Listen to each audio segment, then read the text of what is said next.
Kino kirekawo Barista Timo era kituwa kya kuyiga ki. Bannange tulekere nnyo okwekulembeza mu buli nsonga. Tumanye dirwe twetaaga okusirika na dirwe twetaaga okwogera. Kubanga tujja kugwa mu bizibu. Fenna tulina belief nti ekyaleetedde isimu obuzibu n'okuba nti olwaleero mugenzi kamwake. Asirise teyejjusa kyovola banze saayogera ku nsonga za minisita era nva ntya nnyo okwekulembeza mu kufa kw'omuntu. That's why mbeera silent.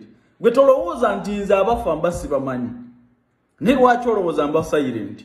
Kweno gavumenti esobola okukukwata n'obeera mu kkomera emyaka 2 ng'ekyanoonyereza ne bakuta oluvannyuma lw'emyaka 2 ne bagamba nti tolina musango. Ng'oyonoonye obudde ofiiriddwa ebintu bingi. Toyinza kwekulembeza mu buli keesi. Olwaleero Barista Timo yavaayo n'ata amaloboozi ng'ayogera ne Isima. Isima ffenna twali twogera naye. Ne lwe baamukuba amasasi nayogera naye. Naye sisobola kwekulembeza mu nsonga zonna kuba sinze nzeke yali ayogera naye. However ffenna kyatuluma. Naye toyinza kuvaayo kutama loboozi ga mugenzi. Gavumenti yawana enoonya beepiiningako ebisangosango bano okuweza keesi. Olaba ne driver baamukutte lwa kusurvivinga kufa. Gwe twandibadde tugamba nti owaayo musajja yawonye nnyo okufa. Tumufuula omuzira yawonye amasasi. Baamukutte. Kati so obeera mu circumstance, mu situation ng'ogamba ne bw'oba osigaddewo n'ogamba ne lwaki nsigaddewo. At least nandifudde. Kubanga tebasobola kukkiriza lwaki nze nasigaddewo.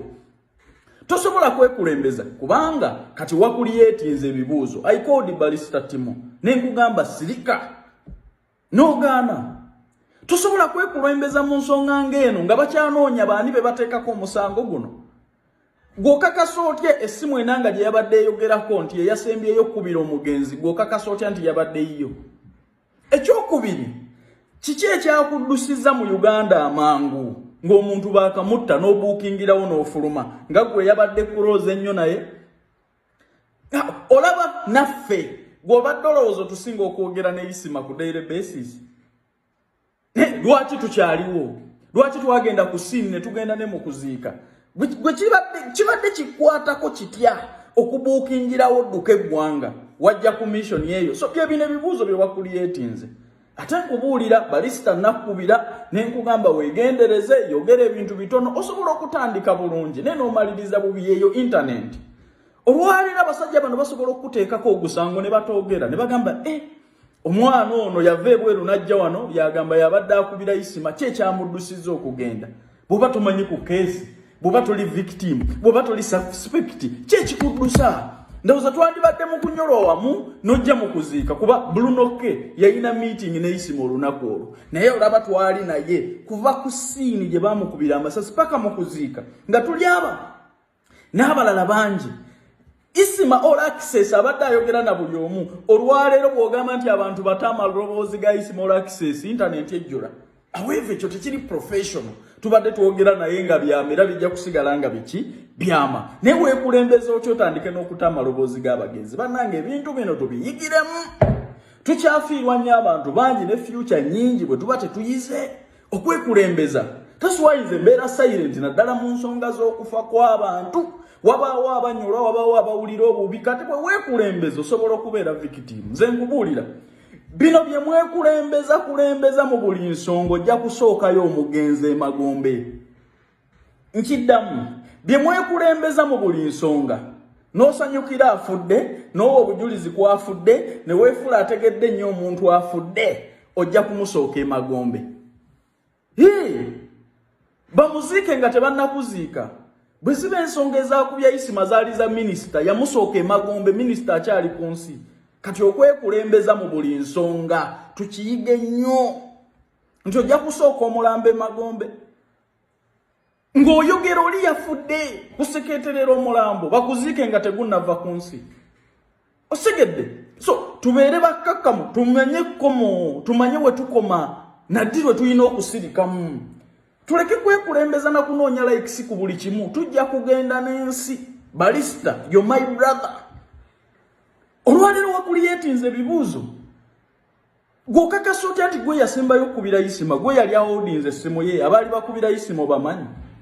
nzo manyiwe namukubira lwaki abalala bonna tebeekulembeza lwaki tebajjaayo voice notes na maloboozi ge bayogera ne Isima Isima olowooza otubadde otusinga okumutegeera nze Isima yaŋŋamba olunaku lwe nasooka okumusisinkana ne muga Isima obusajja obutwala nnyo bujja kujjawo Isima yaŋŋamba Kayanja otwalanga amazzi mu lumbeerwa nga abantu ne banywa amazzi nga ndowooza byakusaaga olunaku lwe nasooka okusisinkana Isima twali ffenna twakava weeru wayiseewo emyaka miyitirivu nakijjukidde juzi era nengula amazzi katoni 10 nenzitwala mu kuziika kwa Isima aweva bannamawulire ne babulooga ekyo tebasobola kukikugamba nti Kayanja ye yagula amazzi gonna ge twanywa mu kufa kwa Isima why omusajja abadde abakolera ssente sirabye contribution yenna wadde olubugo okuleka Kakalamu Adija Kigozi Bruno K Sara Enza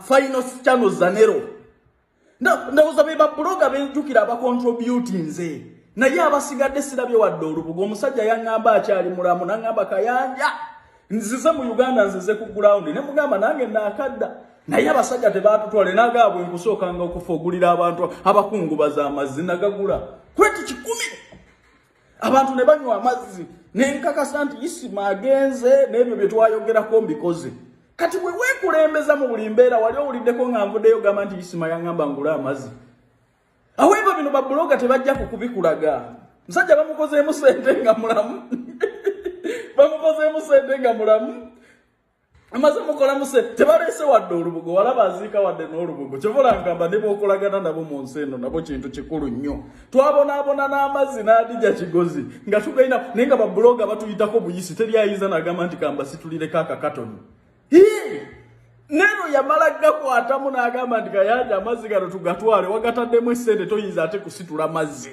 kati nze babulooga mbalaba n'enziruka however kituwe ekyokuyiga mu kwekulembeza Timo lairo laikana envelope sirika kojja kufiirwa family ejja kufiirwa totusinga kumanya Isima ne government eno tugimanyi tugitegeera bulungi bayinza okusaako ogusango n'ofulumayo emyaka egi nga bagamba abano si be batuufu bwe weefuula amanye mundu eyamukubye bwe weefuula okugogera naye bwe weefuula poliisi bwe batennakujjayo sirika mukwano toyinza kusinga baffe kumanya Isima naye lwaki olowooza tusirise poliisi ekola omulimu gwayo bampita Calvin Kayanja mbajjukiza waliwo emirimu egitambula abaagala okugenda okukola nga bakago loaders Dubai abatuwadde contract eyo abaagala okukola nga bakirina ku bisaawe batuwadde contract e Dubai mulaba abantu bangi abakola interview ezo bakirina ne ba waitress ojja kunkubirako ku namba yange 075 789 669 enamba eyo mweri eyitawo wansi awo nkubiraako tulabe nti otambula ogenda ebweru bampita Calvin Kayanja Isima muganda waffe wumula mirembe nja kubamba updates mu ngeri ez'enjawulo naye no video ebadde specifically ya Timo muganda wange manya biki by'olina okwogera na ddi olina okwogera ojja kugwa mu buzibu this is Uganda ate keesi eno nene keesi yonna yeetaaga investigation basobola okuholdinga for 2 years bangi wano bwe bagamba nti batta gundi n'obalaba nga babatadde kuva nyuma lw'emyaka egi zanya ne gavumenti ojja giwulira